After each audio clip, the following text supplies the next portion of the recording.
Okay, all right. We are walking through the book of Colossians, and it's been a lot of fun. There's so much to this letter, and there's a lot of, it's action-packed. And so we're getting to some good parts here, and so I'm excited to walk through this. We're gonna pick up where we left off last week, and so if you have a Bible, we're gonna be Colossians chapter 2, and we're gonna start at verse 8.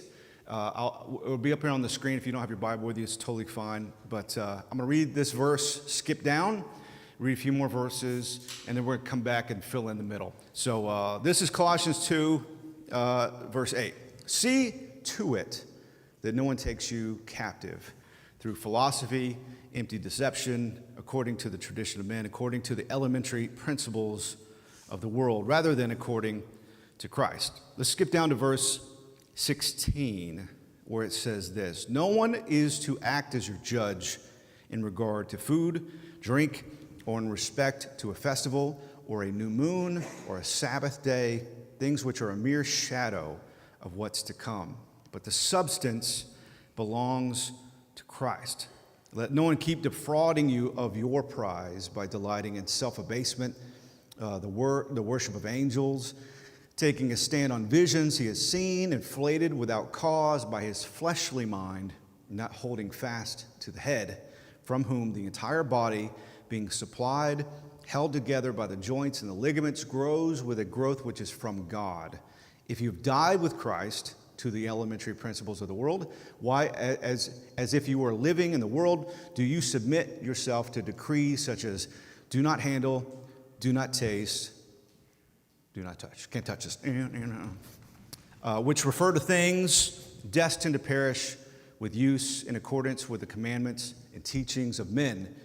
These are matters which have, to be sure, the appearance of wisdom, self-made religion, self-abasement, and severe treatment of the body, but are of no value against fleshly indulgence. Paul, the Apostle Paul, is sharing this letter. He's sharing his heart. He is obviously talking to a community that's being impacted, influences. What we've been talking about for the last few weeks. There's so many philosophies, religions, world religions, false religions, ideas, approaches to life, approaches to God that are being thrown around, and these young Christians are being pulled every which way. And everyone's coming at it. They want to be right. They want to have the prevailing message. They want to have the prevailing thought and mentality towards God and life and everything. And so they're trying to recruit people to come to their side, to their world, to kind of take on their belief system. And so this is Paul saying, don't believe it. Don't buy it. There's only one way. There's only one truth. There's only one life. And so he is being emphatic about this. You've already found the truth. Don't venture away from it. And so he is a guy, Paul's a guy who grew up in staunch religious position. And so he was groomed to be a Pharisee. He was the Michael Jordan of Pharisees. Multiple times he cites his own resume and says, I was the best of the best. No one could touch me. I was head of the class, always. And he says, according to the law, I was found blameless. I did everything right. I was zealous in the name of religion. And so he grew up with these things that he mentions. He grew up adhering to strict Jewish laws. He grew up under customs and traditions and dietary restrictions and feasts and festivals. And he adhered, of course, to the Sabbath. That was a biggie. He adhered to the Sabbath and didn't do anything on the Sabbath day because that would be wrong. And then he's saying, I want to put this stuff in perspective. There's people that are throwing these things on you, putting in your face and say, yeah, Jesus was a nice guy. Listen to Jesus. That's happy. That's cool, whatever. But you also have to honor the Sabbath day. You also have to, in fact, be Jewish. There's a lot of Judaizers in this region who are saying you have to actually adhere to all these things that Paul grew up with. And this is what he says. He says, all these things that I grew up with, all these things that I gave my life to, he calls them a mere shadow of the things to come. They are the trailer. They're the coming attractions. If you go see a movie, the first half hour is trailers of coming attractions. This is what's coming. It's a preview of the substance, the real thing. And then he says the real thing, the substance, is Christ. So what he's saying is the law and all the subsequent decrees and in festivals and rituals and customs, all those things were pointing to, foreshadowing the person of Jesus Christ. He's the substance. Not the things you do, not the rules you kept, not the boxes you checked, not the rituals, not the practices, not the philosophies, not the stuff. Jesus is the substance.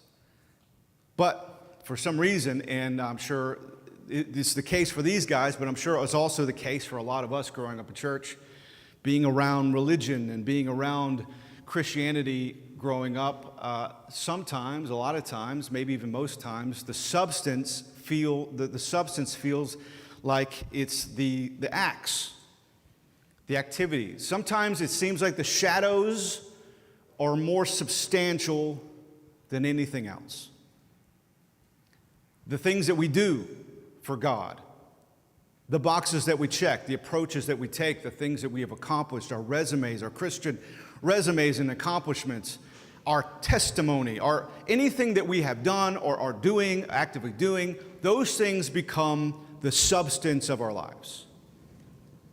The activities, the approaches, the disciplines, our moral and mental assent, those become the substance. It's all about what you do or don't do. I'd say the vast majority of conversations that happen in and around the church have a lot more to do with what we're doing for God as opposed to what God has done for us. So the structures, the rules, the rituals, the activities, the tangible religious dimension to our approach to God, those things become the substance because the things that we do, the things that are tactile, that are tangible, that we can touch and feel and see and measure, those things make us feel safe and comfortable, and those things can make us feel confident. Look what I'm doing. I'm doing pretty good. I feel pretty good about myself. Look what's happening. It makes us feel secure and comfortable. How many of you guys were fans of Charlie Brown, the Peanuts? Yeah. Oh, good stuff. Hallelujah. Oh, so good. I think I got saved during the Charlie Brown Christmas special. You thought I was going to say the Halloween one. No, I didn't. That wasn't it. Linus is famous for one thing. He had his blanket, his security blanket. And the only time I saw Linus really drop the blanket was during the Christmas, when he's telling the Christmas story. He's talking about Christ. He's reading the book of Luke and the arrival of Jesus. And he, in that little speech, he drops his security blanket. The security blanket is something that you should grow out of, but I would say we don't really grow out of it as much as it shifts. It's not so much a physical blanket anymore. Now it's other things. And a lot of those things end up being religious practices and rituals and customs and traditions. They become our security blanket. Our denomination becomes our security blanket. Our approach, our methodology, our style, our daily devotions become our security blanket. Now, is there anything wrong with daily devotions? Absolutely not. In fact, I encourage it very much so, but your daily devotions are not what saves you. Your approach to God is not what saves you. It's God's approach towards you that saved you. The Christian life is not man trying to become like God. The Christian life is the reality that God became like us and took our place. Jesus is he's not just a divine example we're meant to copy. He's a divine substitute because we can't. We can't copy. Who can ascend the mountain of the Lord? You perfectly clean hands, perfectly pure hearts, and I know most of you, and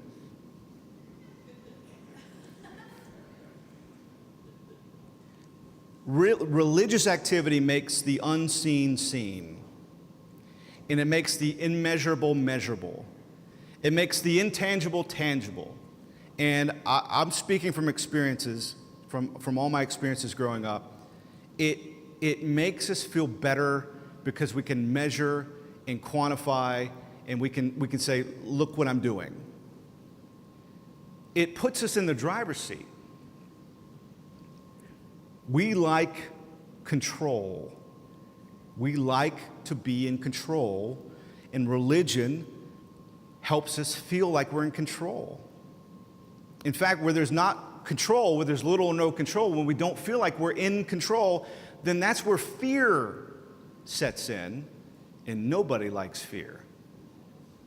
Fear of doing something wrong, fear of not fitting in, fear of disappointing or frustrating God, fear about the judgment or disapproval of others, fear of missing it. I can't tell you how many conversations I have with folks throughout my years in ministry where they just, Chris, I'm so scared I'm going to miss God. And my response is usually the same.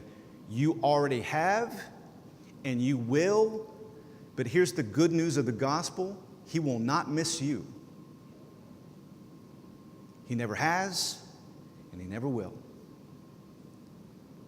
It's a very restrictive way to live.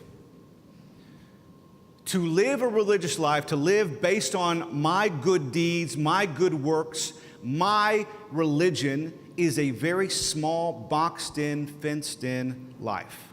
Let me read this to you. This is the Message translation, 2 Corinthians chapter 6, same author, Apostle Paul is talking to the church in Corinth, and I love this. This is the Message translation, 2 Corinthians chapter 6, verses 11 through 13. Dear Corinthians, I can't tell you how much I long for you to enter this wide open, spacious life. We didn't fence you in. The smallness you feel comes from within you. Your lives aren't small, but you're living them in a small way. I'm speaking as plainly as I can with great affection. Open up your lives, live openly and expansively. Paul, if anybody understands the security blanket, Paul does. Paul gets it. The Apostle Paul knows the security blanket. He lived with one. He understands it. If anyone knows the restraints and the constraints and the fences of religion, the Apostle Paul does. And he's saying, I found something far, far better. This is what he says in the verses we read earlier in Colossians 2. Let no one keep defrauding you of your prize. What prize? This great, big, wide open life. Let me put it this way. Freedom. Whom the Son sets free is free indeed. He's come to set, Jesus said it himself. He quoted the book of Isaiah. He read it in front of the religious folks who were all living in their little corrals and their fences. And he stood up and he opened up the good book and he said, I've come to set the captives free. Right in the middle of this description of what religion does, it restrains you. You start living for the approval of others. Other people are telling you, don't do this, don't do that. You need to do this better. He talks about religious things, and then he goes on to kind of this weird spiritual worshiping angels, self-debasement. He's talking about these other world religions that involve other approaches and practices. And he says, it's all poopy. It's all garbage. He says, that's not how we live this life. We are free. And right in the middle, we skipped over some verses. I want to go back. Right in the middle, he tells us why we're free. He doesn't just say, we're free, trust me. He goes in to explain why. This is what he says. This is Colossians 2, verses 9 through 15. In him, all the fullness of deity, of God, dwells in bodily form, and in Jesus you have been made complete. He's the head, he's the rule over all all in authority, and in him you were also circumcised with the circumcision made without hands, in the removal of the body of the flesh, by the circumcision of Christ, having been buried with him in baptism, in which you were also raised up with him through faith in the working of God, who raised him from the dead. When you were dead in your transgressions, in the uncircumcision of your flesh, he made you alive together with him, having forgiven us all our transgressions. He canceled out the certificate of debt consisting of the decrees against us, which was hostile to us. He has taken it out of the way, having nailed it to the cross. This is showmanship. This is Jesus dropping the mic. Takes everything that's outstanding, all the debts and decrees, the piece of paper that says you're guilty, he said, let me show you. Nails it to the cross. Now you are free. He made a public display of them, having triumphed over them through him. Growing up in church, I was presented with two options, two approaches to life. These two options were pretty clear, and they were railed on, they're harped on, they were echoed, they were talked about incessantly. These were the two approaches. Do you want to live life trying to please God or live life trying to please man?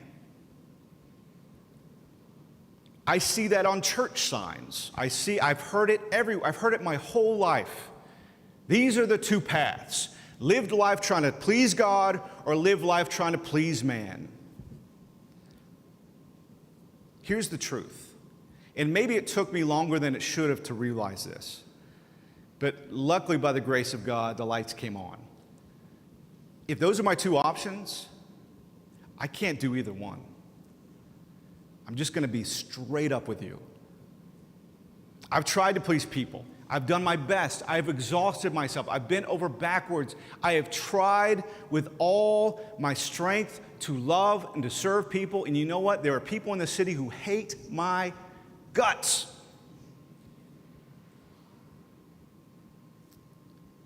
The standard of God, if I want to choose to please God, the standard of God, what God is pleased with,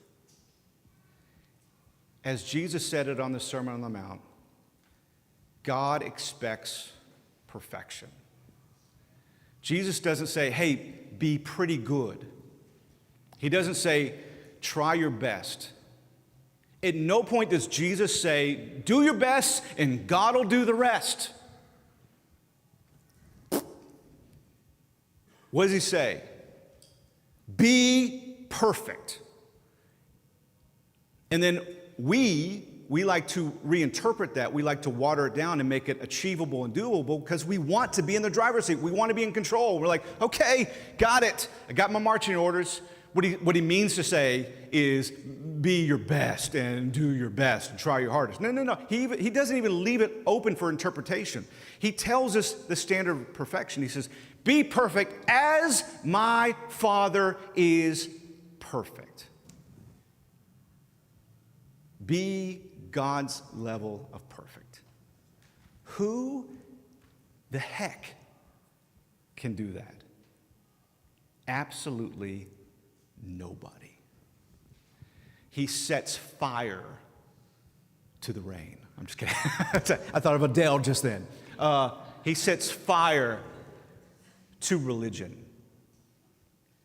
What is the Sermon on the Mount? Jesus takes the Ten Commandments. He takes the law of God, and he presents it to the people who have been living under it for their entire life. And he says, you've made the law of the perfect standard of a perfect God, you've made it doable. You've lowered the bar. If the Olympics were going on and the high jump was only 3 feet off the ground, I could probably gold medal. But Jesus reinstalls the bar and he says, no. You've made it manageable. So yes, the law says don't commit adultery, and you haven't. Well done. But then he says, but have you ever committed adultery in your heart? Have you ever lusted Not just activity on the outside, what's going on the inside. Man judges the outside, God judges the heart. Is that happening up in here? You are equally as guilty. What? And that one, okay, all right, lust is bad. Then he says, you've never murdered anyone. Congratulations. Thank you for not killing each other. But then he says, but have you ever had anger happening in here? Have you driven in Chattanooga? The answer is yes. The answer is this morning, yes. If you've had anger in your heart, he says this, you are equally guilty. What? What does that mean? By the law, by the standard of a perfect God, we are all guilty. Guilty. Religion tries to find the loopholes. Well, at least I'm not as guilty as they are, and God sees me trying. No, the standard is not trying. The standard is not pretty good. The standard is not better than I was. The standard is perfect. So, who can ascend the mountain of the Lord? Who is perfect? One and one only. All have fallen short. One is good. One is holy. This is why it's not good news if Jesus is just a good example.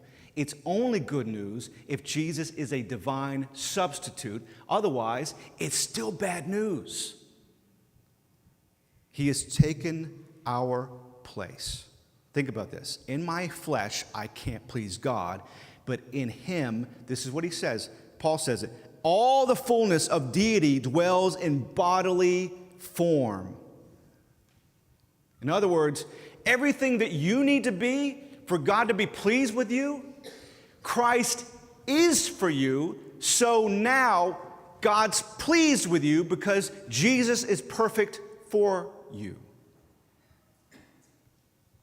This is a third option that the Apostle Paul is giving. Do you want to live life trying to please man or please people? How about this? Living life under the awareness and the confidence that God, through Christ, is already pleased with me. This is what he says. In him you have been made complete. That statement should echo in our hearts, in our minds, every single day. In him, you have already been made complete. Do you know what that means? It means you're not incomplete. I know. Do the math. Wait, whoa. If I'm complete, that means I'm not incomplete. In him, and it doesn't say in him you will eventually become. It doesn't say in him when you get to heaven. It says you've already, past tense, been made complete. You are already right where you are, right where you sit, complete. Lacking, wanting, needing nothing. Think about that for a minute. Now, I'm going to be honest, and I usually am. I try to be as open and transparent as I possibly can. It's not always comfortable, but I try to do my best to do it. I don't feel complete, like ever. I'm trying to think, this week, the last time I felt complete, and I could not come up with it.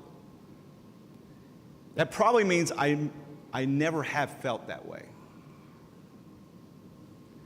I struggle with endless, countless thoughts, feelings of incompleteness all the time.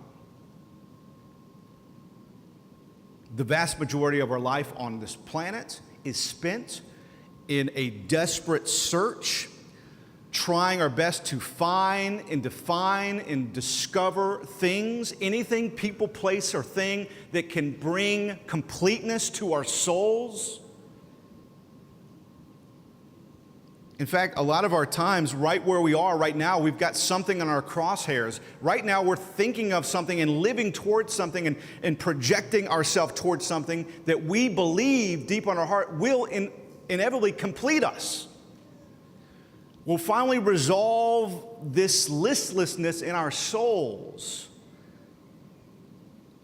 We're always looking for that thing that'll scratch the itch that nothing else has been able to. Something I've realized, this is not easy to admit, but I'm 46. Something I've come to realize is this: I'm in recovery. And I know people have a stigma about that statement or that thought that it's traditional, classic addiction or whatever, alcoholism, drug abuse, sexual addiction, whatever it is. But it doesn't have to be that. In fact, I'll say it this way: we're all in recovery. Everyone's in recovery because we're all human and we're all recovering from something. You've been hurt, you felt alone, you felt disappointed, you've been disenfranchised, you've been rejected, you've been scarred, you have been hurt by people, and you have hurt people. Every one of us is still recovering from all that. This life deals out scars like Bed Bath & Beyond deals out 20% coupons. We're all in recovery. We're all trying to get our legs back under us. We've all been disappointed. We've all been hurt. A lot of us deal with paranoia and fear, trepidation, walls, barriers, barricades, distance from people because we have been hurt and we're trying to recover. Every one of us is in recovery. Shame, guilt, loss, failure. We're all trying to deal with it. And what I realized this week, reading this statement, in him you've been made complete, a lot of the things that we are trying to recover from are the things that we've asked to complete us that couldn't. The things that we're trying to get over and recover from are the very things that we asked at some point, please bring fulfillment and completeness. Scratch the itch. Fill the void. And it didn't. For me, one of the main things I'm trying my best desperately, it gets thought and attention every single day of my life, is that I am an addict to people pleasing. I'm addicted to it. It has got a stranglehold on my soul. If I feel like I'm causing disappointment, if I've lost ground in someone else's eyes, it makes me physically sick. And it paralyzes me. There's things that I'm meant to walk into boldly that I can't walk into boldly because all I can think of is how I'm going to make other people feel in that circumstance. And so now I'm not walking, it's thin ice. One of the big questions we have to ask ourselves is not whether or not we're in recovery, it's whether or not we're willing to admit that we're in recovery. The Christian philosophy is never let them see you sweat. Jesus gravitated to people who sweat. People that acted like they had their stuff together, Jesus called them out. He said, hey, you are whitewashed tombs, shellacked on the outside, dead on the inside. I'll be over here at the bottom of the hill after the Sermon on the Mount talking to this leper, thank you very much. Sitting and eating with sinners, tax collectors, prostitutes, people who are jacked up and know it. I'm jacked up, Ben, I know it. To write a song. I'm going to read this to you. This is one of my favorite authors, C.S. Lewis. Wonderful quote. If I find in myself desires which nothing in this world can satisfy, the only logical explanation is this: I was made for another world. We ask earthly things to facilitate and fulfill spiritual longings. We ask people, places, and things that are of this world to fulfill a desire and a craving that is baked into us and is only divinely spiritual. This is what Paul says: the overwhelmingly good news, you're already complete. The spiritual longing has already been brought to fulfillment. The thing that you crave, you already have. This is a few years ago, I was talking to my wife on the phone, and I don't like object lessons normally, but I've got a phone in my pocket, so this is convenient. And I'm talking to my wife, and we're talking about everything. I call her all the time. I talk about everything. I'm ridiculous. So I'll call her, and she's like, "What do you need?" I'm like, "What you doing?" She's like, "Chris, I'm busy. Stop." So I'll call her, and I just say, "Honey, what's going on?" We're talking and everything. I was like, "Oh, no." She's like, "What?" "Honey, I don't know where my phone is. I've lost my phone. I left it somewhere." Now, normally when that happens, I've done this before, like I can't find my keys and they're in my pocket, right? But you can't see them. This is touching my face. I can see it out the periphery. I can see it. It's talking to me in my ear. It's right here. I don't know what it is. God sent me a helpmate, and the person of Sonia, and she has come to make my life better, to help me to learn and to discover. She's the better part of me. And this is her response: "Oh no, where'd you see it last?"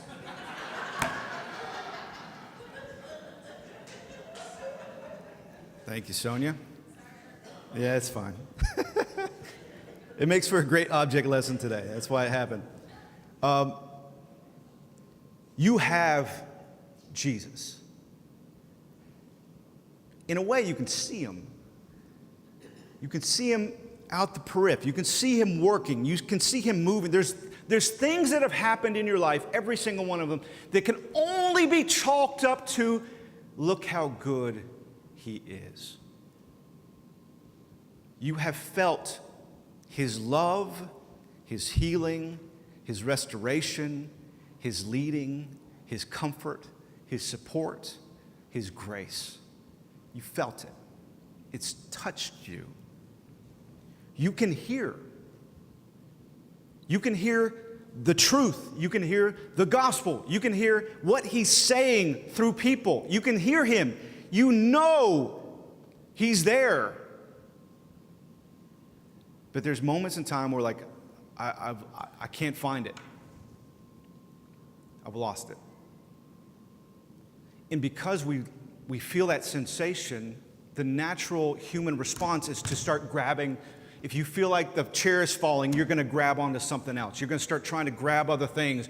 You're grabbing what the world is screaming at you, which is why the world screams at you. You are this, you should do this, change that, value this, or the people around you. You know what you got to do. Let me say this, and I mean this with all due respect. If you are getting your theology through TikTok, may God have mercy on you.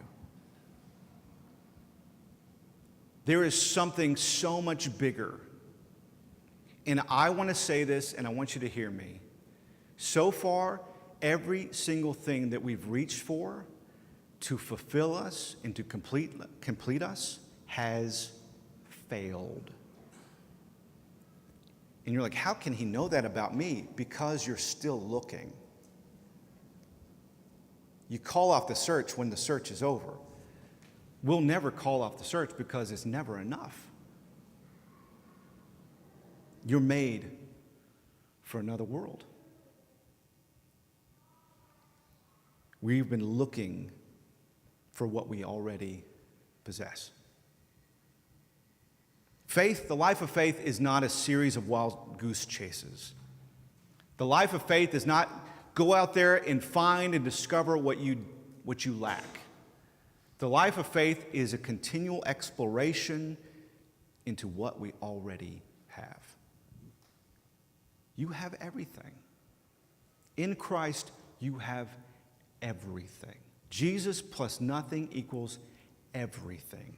Everything minus Jesus equals nothing. You've already been made complete. We're free. We're free from people pleasing. We're free from trying to prove ourselves. We're free from trying to establish our presence on this spinning rock, to be noticed, to be acknowledged, to be admired. You'll get it, and it will mean nothing, because it's not the thing. You have Jesus.